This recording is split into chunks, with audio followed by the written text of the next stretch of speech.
Fortunately, these storms are moving out of East Texas into Louisiana. Yes. We're in the clear now, Marcus? Yeah, essentially in the clear. By definition, we still have a tornado watch in effect for Sabine County, and that will run until 10 o'clock this evening. But there are more counties in Louisiana, too, that need to be removed from this watch. So I expect an update from the Weather Service as we go through the next 1 hour or so this evening to see that watch officially removed. Let's talk about rainfall totals going back since yesterday. We had some pretty decent amounts, nearly an inch or so up near Interstate 30. There are some pockets in Franklin County, southeast Hopkins, north of Mount Pleasant and Titus County that picked up close to an inch of rain. Gilmer, though, only had 1/4 of an inch, but we had some intense wind that came through there. Northwest Smith County at 8/10, Hideaway at about 1/2 an inch of rain, Red Springs at 46/100, about 1/2 an inch as well.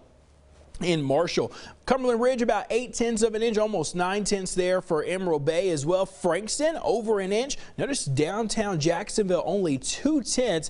Looks like some data may be missing because there's some heavier rain that did fall near and just north of downtown, while the Cherokee County Airport officially had an inch of rain. Here's where your totals really begin to add up. Palestine, the balloon base, picked up about 1.34. An additional site just south of the balloon base, just about an inch and 2/10. But notice the radar estimates: 2 inches of rain southern Cherokee County, 4 inches of rain northern Nacogdoches. Alizan picked up almost 4 inches of rain.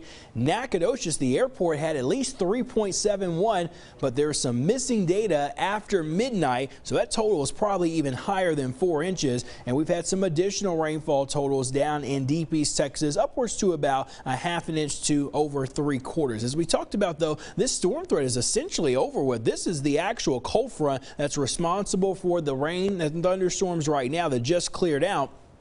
Storms now really working their way through portions of Louisiana as we speak. So that watch will continue to come to an end, and now the threat really increases for Mississippi all the way up into the Ohio Valley. We'll give you a look at the bigger picture, though. As this cold front moves through, there's drier air that's moving in, so the storm threat moves to the east, and we're going to see at least a brief break in the humidity. A look outside right now. We're enjoying the sunshine, but the brisk northwest wind has begun to pick up. We've had some gusts here in the last hour, 30 to 40 miles an hour. The good news is that this wind is going to relax for tonight, and it's going to stay relatively light heading into tomorrow. Futurecast confirming that those storms are clearing out of deep East Texas after 8 o'clock for sure, and then overnight we're looking at a clear sky and some quiet conditions, but it does lead to a chilly start in the morning. We're down into the 40s for all of East Texas, but we will enjoy a nice day of sunshine. As I mentioned,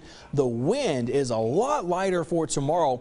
Probably one of the first days in quite a while that we've seen wind not on the higher side. East-southeast, upwards to 10 miles an hour, but that is about it. We're into the mid and the upper 70s. Quick look as we get toward the upcoming Easter weekend. On Thursday, again, we're fine, but notice Friday, clouds are rolling back in. Maybe a shower Friday afternoon, Friday evening in our southern counties, but we've got an approaching front, and this will bring in some better rain chances at times during the day on Saturday, and we have to wait for another cold front that may bring in some additional thunderstorm chances on Sunday. So the upcoming Easter weekend does look a bit unsettled. 7-day forecast, nice tomorrow. Then we'll start to see the Gulf moisture return into Friday and through the weekend until that cold front can arrive. We'll have a few showers and storms. Severe potential not out of the question. It just doesn't look like it's widespread at the moment. Similar forecast too in deep East Texas, but we're warming up a lot for this weekend. Marcus, thank you.